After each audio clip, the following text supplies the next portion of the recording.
Thousands of dollars, the money vanishing into cyberspace after a single phone call. The conversation led him to a Brooklyn Park gas station, and it involves a scam police are seeing in bigger numbers. Our Audrey Russo sat down with both the victim and the experts to get the details.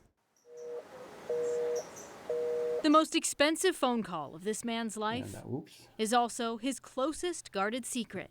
I haven't told a single person in my family or friends. This Maple Grove senior asked that we didn't show his face in telling the story I've never been more humiliated in my life. of how he lost $22,000 to a scammer.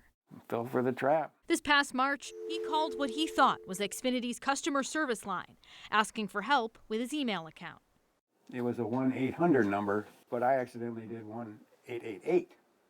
So that's probably how it got me to the bad guy. The bad guy, who he says instead convinced him his email and bank accounts were hacked. Tells me that someone within 2 to 3 hours was going to take all this money out of your account. The caller scared the senior into withdrawing from the bank a sum that should have raised any teller's eyebrows. You know, the guy told me to lie, so I did. I can't explain what it's like to have this much cash, $25,000 in cash, in your coat pocket. The caller told the man to bring the money to this Minocco on Lakeland Avenue North and deposit it in the Bitcoin ATM inside. Putting $100 bills in one at a time.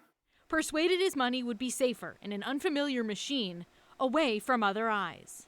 He had me convinced people were watching me. How did you feel talking to this guy on the phone? It's like being verbally hypnotized.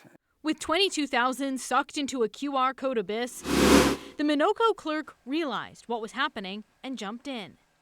Ask him to send the money back. The clerk didn't want to go on camera, but he gave us this video he took while trying to stop the senior from depositing his last $3,000. Disconnect the call and call the cops. For the second time that day, the senior had to make a phone call, I'm so freaked out, I'm shaking. asking for help. The guys working there come up and advise me he thinks I've been scammed. Believe it or not, this theft of $22,000 or thereabouts is actually on the low end for what we're seeing. Brooklyn Park Police Officer Elliot Faust Crypto is just the next frontier. says crypto scams have drained city residents of more than $1 million in 2024. We asked how much of that seven-figure sum police have managed to siphon back from the scammers. $55,000 so far this year. We found almost all of these cases originate overseas, so prosecution is just not even realistic. Electronic evidence is very fragile. Computer forensic expert Mark Lanterman says because a Bitcoin wallet QR code can be made anonymously, It's very easy for it to just disappear. he says the safest way to avoid a scam is to recognize fear tactics disguised as helpful advice. Things like go to the bank, don't tell anyone, all of your devices are hacked.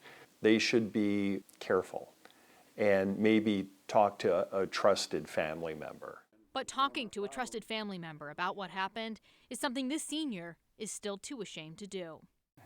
They go, how did you fall for that one? Have you seen any of the money since? No, not a penny.